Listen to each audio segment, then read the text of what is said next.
So I'm telling you, in Kenya, we have that issue of merry-go-round when people come together, they pool their resources, and in every month or every week, they'll come and put some money together and help one of them to improve their business. And then next month, they put the same money together and help one another.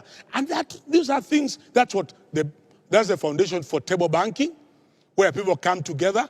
You bring there's 50 of you. Every month, you bring 1,000 shillings. And by that 50,000 you give to one person to boost their business. Next month, you boost another business. The other month, within 2 years, everybody's business has been boosted. And that is the method you'll find other communities are doing. Many times, you'll find in Kenya, we are complaining that the Somali community are taking over lots of businesses. It's just a matter of strategy. Strategy.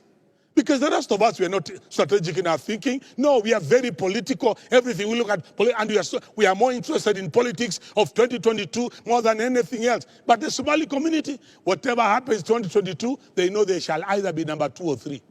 Because they have strategized. But the rest of us, we have all our eggs in one basket. So we are looking at this man or this woman and all that. But look at the way they've come in, how they are taking business. And you may think, oh, they are stealing money. They are not. They are pooling resources.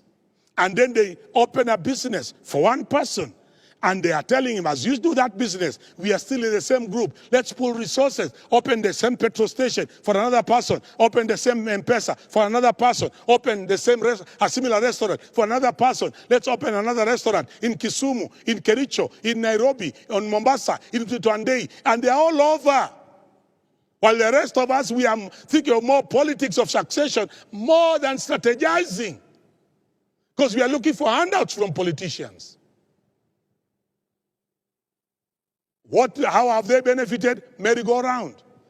So that's why you go, you find some of the best restaurants belong to that community now. And they are like newcomers in business, but they came thinking, what are the legitimate ways of making money? So they invest for one person. They invest and encourage. Someone made me laugh, and this is a true story. You'll find some of the other communities, you'll find that when we want to go business in Dubai or China or Turkey, you'll find the whole aeroplane is full of people from the same community traveling to go to Turkey, to buy same things, go to China, bring the same goods, to come and try and sell.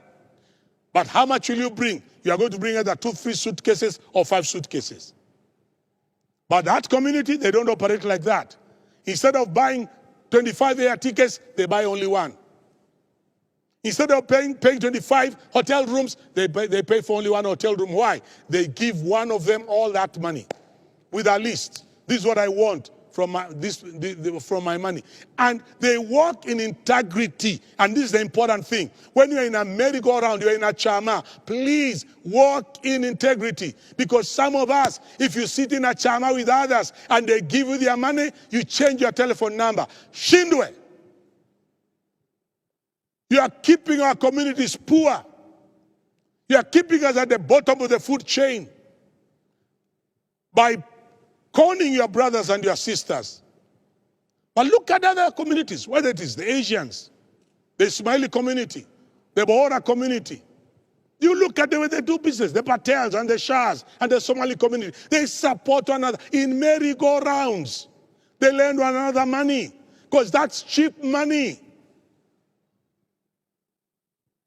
But some of us, we want to go for money from banks that are operating like with the Western idea of IMF, World Bank, interest rate 14%, and you are struggling.